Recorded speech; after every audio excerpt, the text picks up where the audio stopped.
Draw క్రతవోయంతు విశ్వత అని ఋగ్వేదంలో ఉంటుంది. ఎందుకంటే ప్రపంచంలో ఉండేటటువంటి నలుమూలల శక్తిని నాకు ప్రసాదించు అనేటటువంటి ఋగ్వేదంలో చెప్పినట్టుగా వేదంలో అలా అమ్మవారి కేవలం మనం ఇక్కడ ఓన్లీ ఆ నాగదేవత నాగదోషాలే కాకుండా ఏ దోషమున్నా కూడాను పటాపెంచులు అయ్యేటటువంటి విధంగా అమ్మవారి అనుగ్రహం పొందుతాం మనం. అందుకే మీరు చూడండి ఇంతమంది భక్తులు మీరు పౌర్ణమి రోజు కూడా చూడండి. పౌర్ణమి రోజు అయితే మేము దరిదాపు 4 సంవత్సరాల నుంచి చూస్తున్నాం.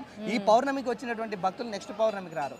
కేవలం దానికి వ్యాపారానికి సంబంధించింది వ్యాపారం ఉద్యోగం చాలా మందికి ఉద్యోగాలు కూడా వచ్చాయి. కేవలం నాగదోషం ఇలా వివాహ కుజ సర్ప కాలసర్ప దోషాలే కాకుండా సంతాన ఇతర ఏ సమస్య అయినా కూడాను అమ్మవారు మనం ఆ ఆర్ద్రత మనస్సులో పూజిస్తే మనస్సు నుండి మన భావం వ్యక్తం అయితే అమ్మవారు తప్పకుండా మన అనుగ్రహాన్ని అమ్మవారి అనుగ్రహం మనం పొందుతాం. ఓకే, ఇప్పుడు కర్మ సిద్ధాంతాన్ని ఎవరు మార్చలేరు అంటారు కదా, మీరేమో ఇప్పుడు ఇక్కడికి వచ్చి పూజ చేస్తే మనకు దోషాలు పోతాయి అంటారు కదా, ఏవైనా దోషాలు ఉంటే అనుభవించాల్సిందే మనకు ముందే రాసి పెట్టి పంపిస్తారు కదా. అంటే ఇప్పుడు కర్మ సిద్ధాంతాన్ని మనం చేసుకునేటువంటి